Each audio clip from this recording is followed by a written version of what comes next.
오늘은 우리가 스승의 주일로 지키고 있습니다. 스승의 주일로 지키면서 스승과 제자에 대한, 스승의 주일이면 스승과 제자에 대한 생각을 할 수 있게 되는데, 오늘날 이 사회적 흐름이라고 할까요? 보면 스승도 없고 제자도 없는 것 같은 그러한 세상의 흐름을 보게 되어집니다. 참 안타까운 현실이죠. 스승다운 스승, 제자다운 제자를 만나보기 쉽지 않은 세상. 얼마 전, 며칠 전 뉴스를, 스승의 주일 날이 15일인데 그 스승의 날을 기점으로 설문을 조사를 한 사실을 뉴스에 보도된 것 여러분 보신 분들이 있을 줄 압니다. 10명의 교사들, 프로테지로 봤을 때 10명의 교사에게 질문을 했습니다. 10명의 교사에게 질문을, 교사 선생님들에게 질문을 한 거예요. 다시 태어나면 교사를 하고 싶습니까? 다시 라고 하는 질문일 때 프로테지로 보니까 20%, 10명 중 2명만 그렇게 하겠다 하고 나머지는 아니라 했답니다. 이건 무엇을 말해줍니까? 교사 쉽지 않은 일이라는 거죠. 하고 싶지 않은 직업 중에 하나가 되었다는 이야기예요. 우리 교회도 지금 교사로 현직에 계시는 분들이 계시지만 교사하기가 얼마나 힘들어요. 학생들이 교사를 과거에는 선생님이 학생을 평가하고 했는데 지금은 학생들이 교사를 평가한답니다. 그래서 그 평가가 좋지 않게 나오면 교사직을 내려놓아야 하는 그런 형편에까지 이르는 이런 현대의 모습, 참 안타까운 일이 아닐 수가 없습니다. 우리가 가정의 달을 보내고 있는데, 이 앞에서 계속 말씀드렸지만, 앞 시간에도 말씀드렸지만, 여러분, 가정의 질서가 무너지는 것이 사회의 질서의 무너짐으로 연결되어 가고 있다는 사실을 아셔야 합니다. 교권이 무너지고 교사들이 힘들어지고 이 스승과 제자의 관계가 깨어지는 데는 큰 역할을 감당한 사람이 부모입니다. 뉴스를 보셨잖아요. 자녀의 부모가 학교에 찾아가서 수업하고 있는 선생님을 학생들 면전에서 망신을 주고 욕설을 하고 심지어 폭행까지 하는 이런 모습들, 이게 바로 무엇을 보여주고 있습니까? 가정에서 무너지는 게, 가정에서부터 이게 사회로 흘러나오는 거예요. 그렇다면 오늘은 우리는 교회니까 주일학교를 한번 우리는 생각해 보아야 합니다. 우리 주일학교는 과연 어떤가? 오늘 광고했지만 참 감사한 것은, 저는 감사한 것은 우리 교회 주일학교가 활성화되어지면서 가고 있다는 것이 감사하고요. 또 교사가 부족하다고 교사를 추가 모집해 달라고 광고를 의뢰하는 것 보아도 감사한 일입니다. 어디는 교회 주일학교 예배 자체가 없어지고 주일학교 부서가 없어지는 그러한 상황인데도 불구하고 우리는 지금도 교육관에서 교육부서 예배를 드리고 있지 않습니까? 교사가 부족하다고 추가 모집해달라지 않습니까? 얼마나 감사한 일인지 몰라요. 그런데 우리는 한 가지 여기서 생각할 것은 이 스승의 주일에 성도 여러분들 모두 다 이 주일학교에 관심을 가져주셔야 돼요. 내 아이들을 난 내 아이가 주일학교에 없는데, 여러분 그런 마음 갖지 마세요. 내 아이는 없을지 몰라도 다음 우리 교회의 미래 다음 세대들을 세워가고 양육하는 훈련을 하고 있는 게 지금 주일학교입니다.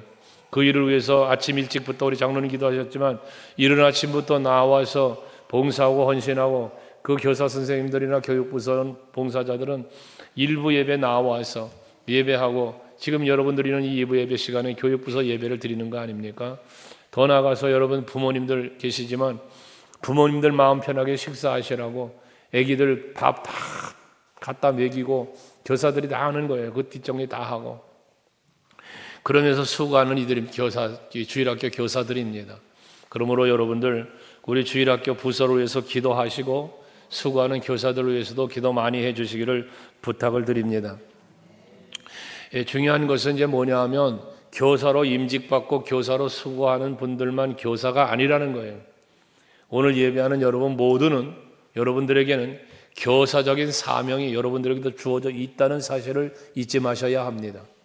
먼저 태감을 입고 먼저 구원받은 우리는 아직 구원받지 못한 이들에게, 때로는 이제 믿음이 연약하여 신앙생활을 아직 온전하게 못하시는 분들에게는 여러분들이 교사적인 입장에서 모범이 되시고 또 때로는 가르쳐도 주시고 이끌어 주실 수 있는 여러분들이 되셔야 한다는 것입니다. 오늘 묵상 기도에서 묵상한 말씀입니다만 디모데전서 4장 6절 말씀에 보면 바울은 디모데에게, 바울의 제자지 않습니까? 디모데는 디모데에게 이런 권면을 합니다. 보시면 네가 이것으로 형제를 깨우치면 그리스도 예수의 좋은 일꾼이 되어 믿음의 말씀과 내가 따르는 좋은 교훈으로 양육을 받으리라 했습니다. 무슨 말입니까? 디모데에게 바울은 많은 걸 가르쳐 주잖아요. 복음을 가르쳐 주잖아요. 그때 그 복음을 받은 이 교훈을 너도 이제 가서 형제들을 깨우치면 또 다른 이에게 이 복음을 전하고 이 복음을 가르쳐 주라는 거죠. 그러면 그들이 그리스도의 좋은 일꾼이 될 것이고 그들이 그리스도의 일꾼이 좋은 일꾼이 된 후에 그들도 이제 또한 가서 누군가를 양육하게 될 것이라는 겁니다. 여러분, 이 말씀 속에서 여러분들이 마음에 깊이 새겨야 할 것은 여러분 먼저 예수를 알고 복음을 받고 예수의 일꾼이 되셔야 하는 것이 먼저 1순위고 그 다음 단계는 이제 그러한 자신, 예수의 좋은 일꾼이 내가 먼저 돼서 또 다른 누군가를 케어하고 이끌어주고 격려할 수 있는 여러분이 되셔야 된다는 거예요. 장로님들, 권사님들, 안수 집사님들, 여러분들 영적인 리더자의 자리에 있으신 분들이에요. 이런 분들은 항상 내가 나로 인하여 누군가가 세워져 가고 누군가가 또 그리스도의 일꾼으로 세워져 가는 이 일을 이루는 일에 앞장서는 여러분들이 되셔야 된다는 말씀입니다. 스승은 제자들을 그래서 예수의 좋은 일꾼으로 만들어 가야 될 텐데 그러기 위해서는 뭘 해야 될까? 예수의 좋은 일꾼으로 만들어 가려니까 진리의 말씀을 가르치는 그런 교사가 되어야 되고 여러 성도님들이 되셔야 한다는 것입니다. 가르치는 데 있어서 최고의 가르침은 모범이 되는 것입니다. 여러분들 먼저 예수 믿고 또 영적인 리더자로 세움을 입은 여러분들은 항상 모범이 되도록 힘쓰셔야 돼요. 예배에도 모범이 되고 기도에도 모범이 되고 전도도 모범이 되고 헌신도 모범이 되고 언제 아멘 하려고 그렇게 모아가지고 있는 그런 여러분 되셔야 돼요. 꼭 직분을 받아 장로님이 되고 교사가 되고 안수 집사 되고 그래야만이 아니라 평신도라 할지라도 나는 영적인 리더자의 자리에 세움을 입고 쓰임받고자 하는 그 마음을 가지셔야 된다는 말씀입니다. 특별히 오늘 본문 말씀에 보면 사도 베드로는 7절에 만물의 마지막이 가까웠으니 라고 말씀을 합니다. 정말 마지막 날, 만물의 마지막 날이 무엇입니까? 예수 그리스도의 다시 오시는 날입니다. 예수께서 다시 오시는 날은 인류의 심판의 날이고 그 심판의 날에 이르르면 믿지 않는 사람들은 두려워 떠는 순간이고 멸망의 순간이지만 예수를 믿고 있는 우리들에게는 소망의 시간이고 행복한 평안으로 영원한 평안으로 들어가는 시간이 아니겠습니까? 이러한 마지막 때에 우리는 알아야 할 것은 뭐라고 그랬어요? 구원받은 축복, 그래서 나 하나님의 자녀가 됐고 하늘나라에 들어갈 수 있다는 이 은혜와 복만 생각하지 말고 그 은혜를 덧입은 나에게 주어진 사명도 있다는 사실을 잊지 말자는 것입니다. 하나님이 할 일이 없어서 심심해서 여러분 뽑아 선택한 거 아니에요. 여러분들 그냥 아무나에게 막 직분을 맡기신 것도 아니에요. 하나님께서 필요를 따라 여러분들 택하여 구원하셨고 여러분에게 직분도 사명도 주셨다는 사실입니다. 그렇다면 이제 우리는 이러한 사명을 부여받은 자로 마지막 그날에 주님 앞에 설 텐데 마지막 날에 때가 가까웠다고 했으니까 그 날에 주님 앞에 설 때 주님 오시는 그날에 어떠한 모습으로 그 앞에 서야 될 것인가라는 것입니다. 벳세메스로 향하여 가는 암소의 이야기가 있죠. 언약궤를 빼앗겼다가 이 언약궤가 다시 이제 예루살렘으로 돌아오는 과정 속에 이 법궤를 궤에다 싣고 그리고 전매기 소를 갖다가 메어서 끌고 가잖아요. 그 벳세메스로 가는 소라는 이 말씀으로 우리가 은혜도 많이 받으셨죠. 그것처럼 그 소는 수레를 싣고 수레를 메고 갈 때 대로를 걸어가면서 좌우로나 우로나 치우침이 없이 오직 목적지를 향하여 걸어갔다는 말씀으로 우리가 은혜를 받은 말씀 아닙니까? 그것처럼 마치 그 언약궤를 메고 끌고 가는 벳세메스 암소처럼 여러분들도 마지막 날 여러분들을 위하여 예비되어 있는 그날을 향하여 매진하고 정신 차리고 나아가는 여러분들의 신앙생활이 될 수 있기를 바랍니다. 우리가 마지막 날이 있다는 것은 앞에도 말한 것처럼 우리 그리스도인들에게는 복된 일입니다. 그 마지막 날이 있다는 것은 결과적으로 우리 이 세상이 끝날이 있고 영원한 내세로 우리는 들어가는 날이 되기 때문에 우리에게 마지막 날은 소망의 날이 되어지는 것입니다. 우리는 하나님의 은혜로 얻은 신령한 복이 있기 때문에 이 세상이 전부가 아니라 하나님의 나라 내세가 있음을 믿고 소망 중에 살아가는 것 아니겠습니까? 그러나 세상 사람들은 어떻게 삽니까? 이 세상이 전부이다라고 생각합니다. 그리고 이 세상이 전부이다 생각하기 때문에 이 세상에서 영원토록 살고 싶습니다. 오래 살고 싶어 합니다. 그리고 자기의 마지막은 절대로 없을 것처럼 그렇게 생각하고 살아갑니다. 그러나 여러분, 우리는 어떻습니까? 이 세상은 영원한 세상이 아니라는 사실, 그리고 이 세상에서 나의 끝날은 반드시 온다는 사실을 우리는 믿고 있지 않습니까? 그날이 언제일 줄 알지 모르니 우리는 늘 근신하며 깨어서 그날을 맞이할 준비를 하고 살아야 된다는 사실도 말하고 있는 것입니다. 하지만 이와 같은 믿음이 없는 사람은 하늘을 향하여 살질 못하고 세상에 묶여 살고 세상에 매여 살고 세상을 추구하며 살기 때문에 영적으로는 나태해지고 방탕함에 빠지게 되고 마는 것입니다. 그래서 에베소서 5장에 말씀하는 것처럼 술 취하지 말아라, 이는 방탕한 것이니 오직 성령을 충만하게 받으라고 말씀하고 있는 것 아니겠습니까? 오늘 예배하시는 성도 여러분, 정말 여러분들은 마지막 날이 있음을 믿으시고 그 날은 주님 앞에 내가 서는 날임을 여러분들이 기억하시고 그 날을 준비할 줄 아는 여러분 모두가 되시기를 바랍니다. 한순간 사라져버리고 많은 헛된 것들, 세상 것들을 바라보지 말고 영원한 하나님의 나라를 바라보시면서 소망 중에 살아가시라는 말씀입니다. 그러기 위해서 우리가 어떻게 살아야 될 것인가? 오늘 7절에 보니까 그러므로 너희는 정신을 차리고 근신하여 기도하라고 말씀하고 있습니다. 우리 사랑하는 성도 여러분, 이 마지막 때에 우리가 해야 할 일은 정신을 차리는 일입니다. 근신하고 기도하는 일을 우리는 해야 됩니다. 예수께서 말씀하시기를 마지막 때가 되어지면 거짓 예언자가 날뛸 것이고 미혹의 영이 많아질 것이며 사랑도 식어져서 믿음의 사람을 찾아보기가 어려울 것을 예수께서는 말씀하셨습니다. 그렇기 때문에 마지막 날의 성도들은 무엇보다도 정신 차려야 합니다. 그리고 나아가 근신하는 삶을 사는데 주력하는 여러분들이 되셔야만 하는 것입니다. 특별히 근신한다라고 하는 말씀은 우리 마음속에 건전한 마음을 갖는, 건전한 마음, 우리가 성경적으로 말하면 거룩한 마음을 갖는 것, 이게 근신하는 겁니다. 여러분, 마귀의 괴계와 모든 세상의 유혹은 여러분의 마음의 생각을 속에 찾아오는 겁니다. 환경 속에 찾아오는 게 아니라 환경도 있지만 이 환경 속에서 내 마음을 찾아오는 거예요. 가룟 유다가 예수님을 팔려는 마음의 생각을 마귀가 넣어줬다잖아요. 여러분, 선악과를 먼저 먹은 하와에게 사단은 찾아와서 뭐 합니까? 그 마음을 움직이는 거예요. 이 선악과를 먹으면 눈이 밝아져서 너 하나님과 같이 된다. 그 마음의 욕심에 마음을 집어넣는 거예요. 하기 때문에 이 근신한다는 것은 그러한 마음을 내가 다스리고 죄악된 마음, 더러운 마음, 추악한 마음, 이런 세상의 욕심들, 정욕들 다 버리고 그리고 거룩하신 하나님을 바라보고 예수를 바라보고 하나님 나라를 바라보는 그런 거룩한 마음을 품는 것, 이게 근신하는 겁니다.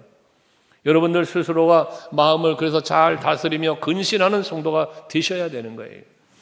잠언서 4장 23절 말하지만 무릇 너희가 다스릴 만한 모든 것 중에 너희 마음을 다스리라고 그러죠. 그게 근신하는 거예요. 그러면서 이렇게 근신하면서 항상 자기를 살피고 그리고 자기 자신이 하나님 앞에 보시기에 합당한 기쁨이 되는 삶의 자리로 나아간다고 말이에요. 그럼 그렇게 하기 위해서 나를 살피고 근신하는 마음, 거룩한 마음을 품기 위해서 뭐에? 말씀이라는 거울 앞에 자기를 늘 비추어 볼 수 있는 여러분들이 되셔야 되는 겁니다. 하나님의 말씀은 영적인 거울과 같다고 늘 말씀을 드렸잖아요. 그래서 이 말씀 앞에서 나를 살피는 거예요. 내 생각이, 내 말이, 내 삶의 모든 행동이, 내 삶의 습관들이 과연 하나님의 말씀 앞에서 타당한 것인가 그렇지 못한 것인가라는 것입니다. 여러분들이 신앙생활 하시면서 수많은 날을 교회를 다니시죠. 그러나 이 교회를 다니는 것이 그냥 습관적으로 그저 왔다 갔다 하는 그런 신앙생활이 아니고 여러분들이 오늘도 교회에 오셔서 예배하시지만 이 성전에 나와 예배하면서 하나님의 말씀을 들으면서 여러분들을 살피시는 거예요. 그래서 나를 자꾸 정화시켜야 되는 거예요. 거룩하게 성화시켜 가야 되는 거예요. 그것이 근신하는 마음이 되는 것입니다. 그러기 위해서 필요한 것은 여러분들 항상 말씀 앞에서 나를 살피면서 뭐 해야 됩니까? 나를 자꾸 바울이 고백해 내가 날마다 죽노라는 고백처럼 자기 절제가 이루어져야 되는 거예요.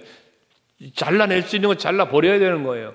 구습을 젓는 옛사람을 벗어버리고 오직 심령이 새롭게 되어 옷 새 사람을 입으라는 말씀처럼 여러분들이 자꾸 자기를 살펴 이 마음을 정결하게 하면서 여러분을 변화시키는데 그러기 위해서 뭐에 절제가 필요하다. 버릴 것은 버릴 줄 알아야 된다.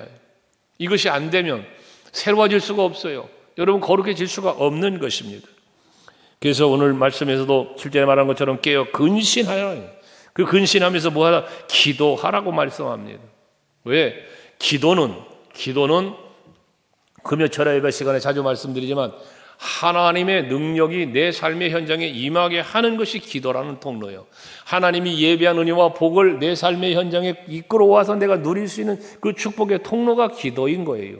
그러므로 여러분들이 신앙생활 속에서 빠지지 말고 열심히 해야 할 것 중에 하나가 뭐냐면 말씀이 거울을 삼는 것처럼 기도로 나를 또한 살펴보는, 기도로 나를 성찰하는, 그 하나님의 능력을 공급받는 여러분들이 되셔야 한다는 것입니다. 마가복음 9장에서 보면 아들을 고쳐달라고 찾아왔던 어느 아버지의 사건이 기록되어 있잖아요. 제자들에게 왔지만 고쳐주지 못했어요.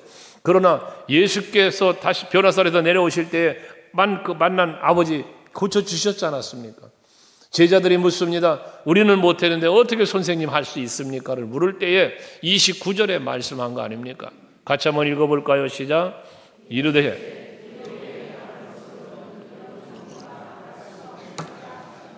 기도의 능력을 말씀해 주신 거예요. 기도하라는 거예요. 그러면 기도하면 이런 귀머거리가 되고 벙어리가 되게 한 귀신아 그에게서 나아가라고 예수님이 말씀하실 때 떠나갔잖아요. 귀신이. 그 아이가 나은 거 아닙니까? 너희도 기도하면 된다는 거예요. 옆 사람에게 한번 이야기해 주세요. 당신도 기도하시면 됩니다. 할렐루야. 기도하면 그 기도할 때 여러분에게도 놀라운 능력이 임하는 거예요. 여러분들을 미혹하러 왔던 사단의 권세들이 떠나가는 거예요. 물러가는 거예요. 한 길로 왔던 사단이 7길로 도망간다 하지 않습니까? 우리 소강교회는 기도하는 성도들이 공동체가 되어서 어떠한 사단의 미혹도 유혹도 다 물리치고 이길 수 있는 그런 우리 교회와 성도들이 되시길 주 이름으로 축원합니다. 마지막에 가까울수록 세상의 유혹은 극심하여집니다. 마지막에 가까울수록 여러 가지 핑계거리도 많아지게 되어 있습니다.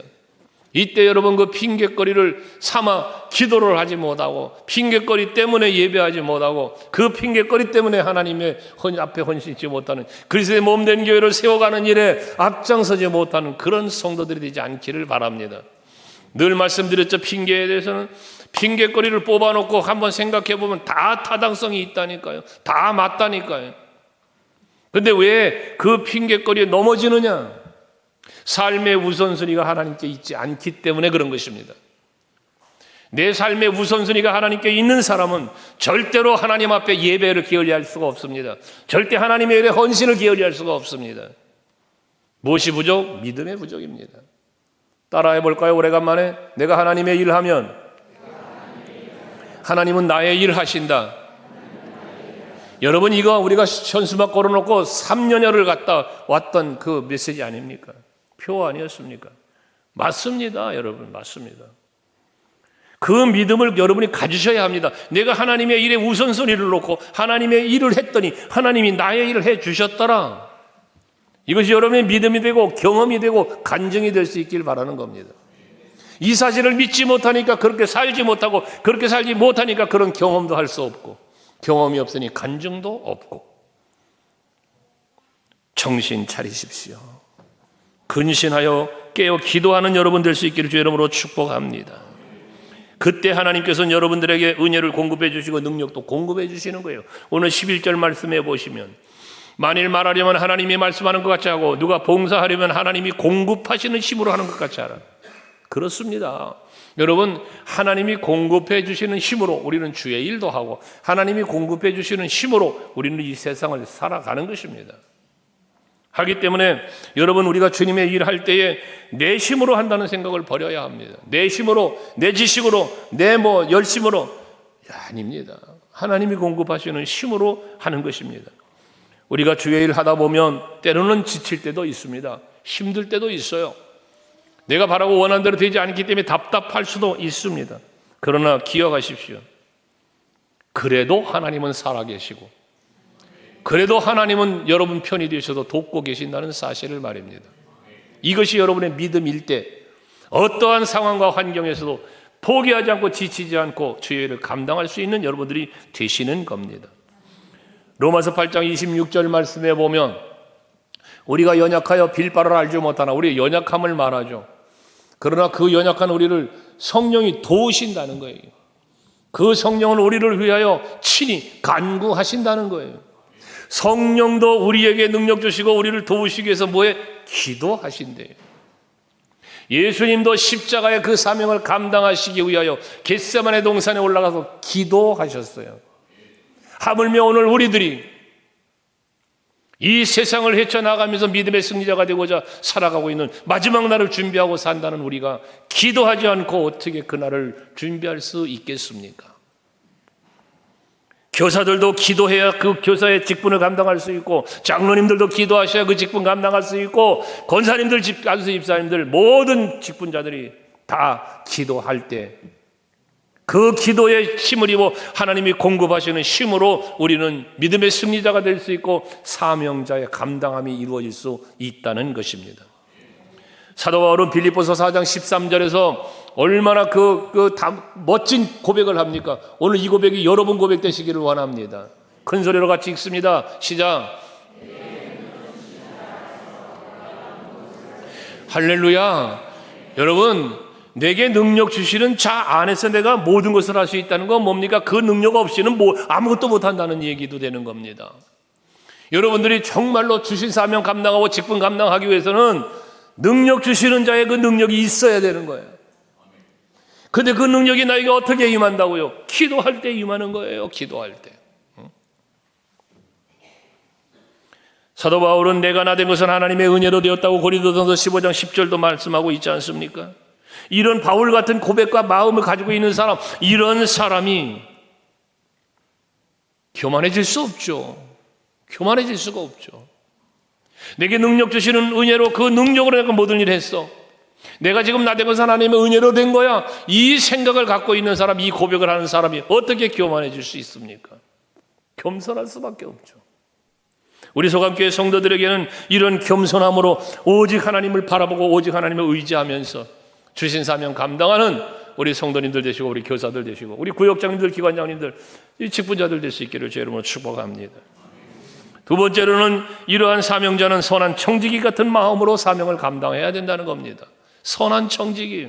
오늘 10절 말씀해 보면 각각 은사를 받은 대로 하나님의 여러 가지 은혜를 맡은 선한 청지기 같이 서로 봉사하라 그랬습니다. 선한 청지기. 여러분, 청지기가 무엇입니까? 주인이 일을 맡긴 거에 맡은 자예요. 청지기란 맡은 자라는 뜻이에요. 맡은 자. 여러분들에게 하나님께서 사명을 맡기신 거예요. 교사의 직분 맡기셨어요. 장로 직분 맡기셨어요. 부역장 직분 맡기셨어요. 여러분들 각 기관 맡기셨어요. 하나님이. 그러면 이게 청지기인데, 선한 청지기가 그럼 뭐냐? 선한 청지기. 이 선한 청지기는 주인이 맡겨준 그 일을 충실하게 잘 감당하는 사람이 선한 청지기예요. 그것도 어떻게 돼? 하나님의 뜻을 잘 분별하고 그 뜻에 합당하게 살아가는 사람, 그 일을 맡겨서 감당하는 사람, 이게 선한 청지기예요. 그게 다른 말로 말하면 선한 청지기는 주인에게 칭찬받는 청지기예요. 종이에요. 칭찬받는. 여러분, 달란트 비유에서 보면 착하고 충성된 종이라고 칭찬받은 종이 있는가 하면 2달란트, 5달란트? 1달란트 받은 사람은 어떻게 악하고 게으른 종이라고 여러분 꾸지람을 받지 않습니까? 기억하셔야 합니다, 여러분. 여러분들이 하나님 앞에 설 때 분명히 두 가지로 나누어집니다. 착하고 충성된 종과 악하고 게으른 종으로 말입니다. 여러분 어느 쪽에 속하여 사실 것이며 어느 쪽에 속한 사람으로 하나님 앞에 서실 것입니까? 나에게 주어진 시간, 나에게 주어진 기회들, 그 순간과 기회를 놓치지 않고 붙잡고 사는 사람, 이것이 착하고 충성된 종의 삶의 자리에 서는 겁니다. 에베소서 5장 16절 말씀에 보면 지혜로운 자의 삶을 15절에 말하면서 16절에 세월을 아끼라 때가 악하니라 그러지 않습니까? 때가 악하다는 얘기가 뭡니까? 정말 다 됐다는 거예요. 심판의 날이 다가왔다는 이야기입니다. 그러니까 세월을 아껴라. 너에게 주어진 이 시간을 헛되이 보내지 말고 하나님 영광, 하나님 기쁨이 되는 삶을 살아라는 이야기 아니겠습니까? 오늘이라는 시간이 여러분에게 주어졌습니다. 오늘의 여러분이 해야 할 일을 감당할 수 있는 여러분 되시기를 바랍니다. 은사에 대한 이야기를 오늘도 10절에 하고 있는데요. 여러분 다양한 은사가, 여러분 어떤 은사를 받으셨는지 모르겠습니다. 각자가 받은 은사가 다 다양하게 다르시겠죠. 그런데 여러분들에게 주어진 이 은사를 은사로 안다면 이 은사가 뭡니까? 하나님이 내게 주신 선물입니다. 선물. 왜 은사를 주셨습니까? 여러분 내게 이런 은사가 있다고 자랑하라고 은사 주셨습니까? 아닙니다. 여러분 성령에 의하여 내게 주어진 은사는 내가 자랑하고 그 은사를 가지고 여러분 내 이름 드러내라고 준 은사가 아닙니다. 여러분에게 주어진 각종의 은사는 여기 오늘 11절에 말하는 것처럼 하나님의 일하라고 하나님이 주신 공급해 주시는 능력입니다. 그게 하나님이 공급하시는. 그럼 내게 은사가 어떤 은사가 있다고 말할 수 있다면 이 사실을 깨달았다면 그것 가지고 뭐 해야 돼요? 하나님의 선하신 뜻을 이루어 가는데 하나님이 왜 나에게 이런 은사를 주셨나? 내게 주신 이 은사를 갖고 내가 어떠한 일을 해야 할 것인가? 찾아가면서 감당하는 이게 선한 청직이에요. 근데 간혹 어떤 사람들을 보면 자기에게 주어진 은사를 자기 자랑 일삼습니다. 자기 자랑. 내가 뭐 했더니 내가 어떻게 했더니 이렇게 되고 내가 전부 다 내가 주인공이 되어버리는 사람들이 있습니다. 옳지 않습니다. 여러분에게 주어진 은사는 찬양의 은사가 주어졌습니까? 하나님께 찬양하며 영광 돌리는 데 쓰는 거예요. 여러분들에게 봉사할 수 있는 뭔가 그런 마음의 기쁨이 있습니까? 섬김의 은사야. 그것도 은사. 성령이 내 마음에 부어주신 거예요. 그거 갖고 주님의 일 하는 거예요. 주님의 일. 이게 선한 청지기라는 모습입니다. 그래서 선한 청지기는 언제나 주인 대신 하나님을 두려워하는 마음으로 그분이 나에게 왜 이걸 이 직분 주시고 이 사명을 주시고 이 은사를 주셨는지 헤아리면서 그 뜻에 합당하게 사는 사람, 이것이 하나님의 선한 청지기가 되어지는 것입니다. 우리는 하나님 앞에 칭찬받으려니까 하나님이 원하시는 일을 감당하는 성도들이 되셔야 합니다. 하나님을 위해서 내가 하나님 앞에 세움을 입었어. 택함을 입고 세움을 입었어요. 또 세움을 입었을 뿐만 아니라 주의를 감당할 수 있는 능력도 주셔요. 이 전부 다 하나님이잖아요.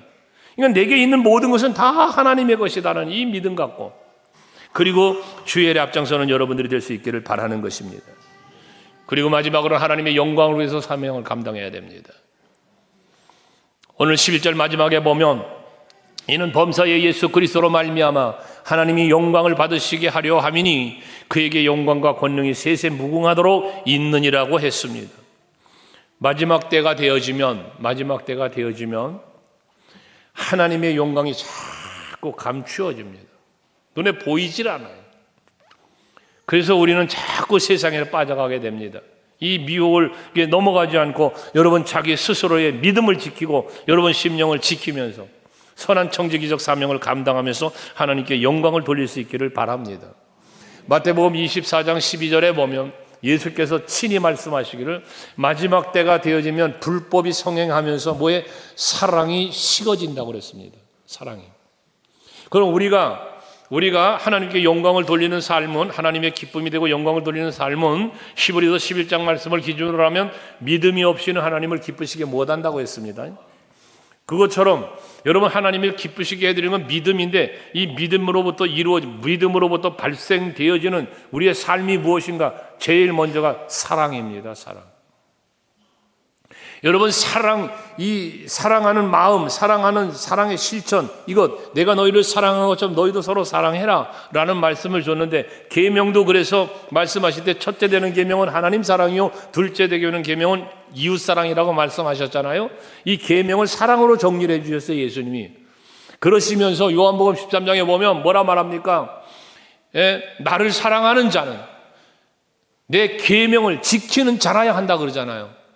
그러니까 여러분들이 마지막 때가 되어지면 이 계명, 하나님의 말씀을 믿고 순종하는 것이 하나님의 영광, 하나님의 기쁨이 되어지는 건데, 만물의 마지막이 가까울 때 불법이 성행하면서 사랑이 식어진다는 거예요. 그러니까 마지막 때에 정신 차리고 근신하며 기도하라고 권면을 하고 있는 베드로가 오늘 8절에 보면 뭐 하나 말씀합니까? 8절을 보십시오. 거기 보면 무엇보다도 뜨겁게 서로 사랑할지니 사랑은 허다한 죄를 덮느니라 라고 말씀합니다. 이건 뭘 말합니까? 마지막 때가 되면 예수님 말씀하신 대로 불법이 성행함으로 사랑이 식어져가는 이 마지막 때가 되어지는 것인데, 이 사랑이 식어져가는 이 마지막 때에 정신 차리고 근신하며 하나님 앞에 기도하면서 무엇보다도 우선순위에 우선순위, 무엇보다도 내 모든 우선순위가 뭐로? 뜨겁게 서로 사랑하는 쪽으로 가야 된다는 거예요. 근데 마지막 때 사랑이 식어지는 이때에 우리 그리스도인들은, 우리 소감계 성도 여러분들은 사랑이 식어져가는 때에 세상 풍조 따라서 식어져가는 사랑 속에 묻혀서 여러분들조차도 사랑하지 않는 이러한 삶을 살지 말고 서로 사랑할 줄 아는 우리 모두가 되어지자는 것입니다. 어떻게 사랑? 뜨겁게 사랑입니다. 뜨겁게 사랑. 이 뜨거운 사랑은 의미는 무엇입니까? 본질적인 죄까지도 사랑하는, 그 부족하고 연약함까지도 사랑하는 것, 이게 뜨거운 사랑입니다. 그래서 상대방의 결정까지도, 약점까지도 내가 포용할 수 있는 포용적 사랑을 말하는 것입니다.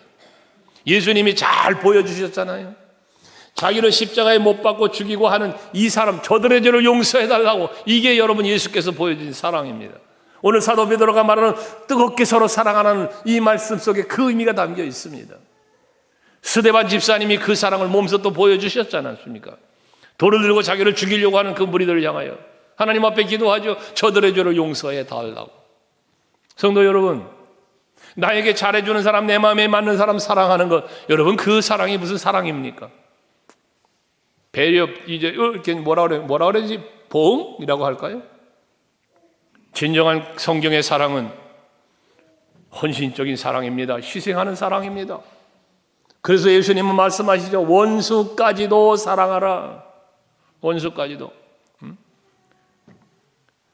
아멘 안 하시는 게 맞아요. 못해요, 그거. 못합니다. 그런데 할 수 있습니다. 어떻게? 성령 받으면. 예수의 영이 내 안에 있으면, 아까 근신에 대해서 말했죠. 내가 거룩한 마음을 품고 하나님의 영으로 채워지면 가능합니다. 그러지 않으면 안 되는 거예요. 어떻게 원수를 사랑합니까? 용서와 이해, 할 수 없는 일이죠. 베풀 수 없어요. 그러니까 여러분 죽을 때 후회하는 거예요. 죽을 때, 마지막 주님 앞에 설 때 후회하는 거예요. 껄껄껄 칼럼에도 썼죠, 제가. 사람이 죽으면서 프로테지로 봤을 때 가장 많이 후회하는 세 가지, 사람이 죽을 때 가장 많이 후회하는 세 가지. 용서하며 살 걸, 용서하지 못하고 살아왔던 게 그렇게 후회된대요. 또 베풀며 살 걸, 그저 나만 알고 베풀지 못하고 살았던 것이 그렇게 후회가 된다네요. 마지막 한 가지, 누리며 살 걸. 여러분 어떻습니까? 오늘 주님 앞에 선다면 여러분들의 후회할 일거리는 뭐가 될지 모르겠습니다. 용서와 이해가 있는 사랑을 실천하며 살아가는 여러분 될 수 있기를 바랍니다. 예수께서 우리에게 몸소 보여주신 사랑, 우리에게 명령하신 사랑이 바로 그 사랑입니다. 하기 때문에 우리는 이 정신을 차리고, 마지막 때가 가까웠으니까 정신 차리고 근신하여서 기도하면서 우리가 추구해 가야 할 일들 중에 하나가 바로 이런 사랑의 실천을 통하여, 또 앞에 말한 것처럼 선한 청지기처럼 우리는 하나님의 기쁨이 되는 삶을 살아가야 한다는 거예요. 11절에 이는 그리스도의 예수 이름으로 말미암아 하나님이 영광을 받으시게 하려 합니다. 하나님이 영광을 받으시게 하려 합니다. 여러분들이 정신 차리고 근신하여 깨어 기도해야 될 이유도, 선한 청지기처럼 사명을 감당해야 할 이유도 다 모두 어디로 포커스가 맞춰집니까? 하나님의 영광으로 맞춰지고 있다는 거예요. 우리가 찬송을 부르는 것도 하나님의 영광, 기도하고 봉사하는 것도 하나님 영광, 주방에서 봉사도 하나님 영광, 주차장에서 봉사도 하나님 영광. 이게 되어야 되는 거예요. 이게 되어야. 그래서 사도 바울은 고린도전서 10장 31절에 너희는 먹든지 마시든지 무엇을 하든지 다 하나님 영광을 위해서 해라 그러잖아요. 우리 소강교회 성도들이 그렇게 살아가는 성도들 될 수 있기를 바랍니다. 우리가 자선사업도 하고 구제도 하고 여러 가지 봉사도 하고 하죠. 근데 그러한 일들을 하면서 이것도 마찬가지예요. 내 자랑 삼으면 안 되는 거예요. 우리 교회 자랑 삼아도 안 되는 거예요. 다 하나님 영광이어야 돼요. 우리가 선교사님들하고 늘 그런 얘기 하지만 저에게 보낼 선교 보고 편지 쓰고 뭐 그거 하지 말아라. 그 시간에 기도도 하고 그 시간에 차라리 쉴 수 있으면 쉬어라. 우리는 하나님께다. 우리 교회가 당신들을 돕고 교회를 세우고 선교하는 거 하나님 앞에 하는 거지 당신 사람에게 하는 게 아니다. 그러니 보고보다 오히려 기도의 제목이 있거든. 기도의 제목만 보내라. 그런 이야기를 하는 거예요. 그렇죠. 여러분, 우리는 무엇을 하든지 하나님께서 우리에게 주신 은혜로 합니다. 그러므로 겸손한 마음으로 항상 하나님의 뜻을 찾고 그 뜻을 이루기 위해서 묵묵히 벳세메스로 향하여 가는 암소처럼 여러분들 주어진 사명을 짊어지고 그 십자가 지고 주님 따라가는 여러분 될 수 있기를 바라는 겁니다. 신앙의 길은, 우리들이 살아가는 신앙의 길은요, 믿음으로 살아가는 삶의 길은요, 내게 주신 사명을 짊어지고 그리고 예수 따라가는 길이에요. 저 천국 향해 가는 길인 거예요. 이 인생의 여정의 길, 신앙생활의 길을 오직 주만 바라보는 심정으로 주만 바라봅니다라는 고백하시면서 주를 의지하면서 신앙의 승리하며 나아가는 여러분 모두 될 수 있기를 주의 이름으로 축복합니다. 기도하시겠습니다.